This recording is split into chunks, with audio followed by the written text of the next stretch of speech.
Hi, I'm Lindsay Miller with PoEWit Technologies. We're here at InfoComm 2026 in Las Vegas, booth N8454, and I'd love to show you a demo of our wall pack solution, our WP-6 52-watt wall pack, and how it can be triggered with a variety of third-party inputs using our IP-1 trigger device. So you can see here the IP-1.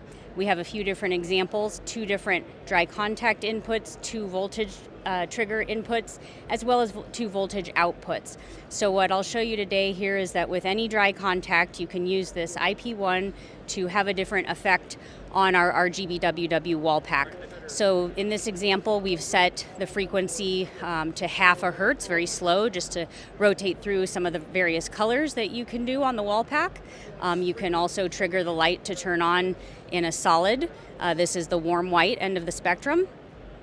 And you can do faster strobing results as well. So this is a red-white, like an emergency signal or a fire alarm type of a thing, could trigger a light to indicate to everyone in the building there's an emergency. And same thing with a red-blue strobe for an emergency situation. And so basically the colors of the lights can correspond with what the security event is, giving everyone in the building and outside of the building information on what event is triggering the lights, acting as an active deterrent and a visual response layer. We also have integrations with a few different cloud camera companies, so our cloud talks directly to their cloud, and you don't even need this trigger device as a relay in between.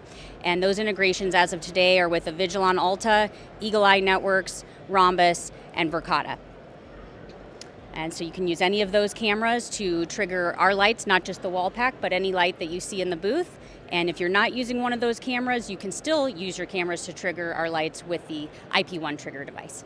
Thank you so much. Again, I'm Lindsay with PoEWit, and that's PoEWit.com.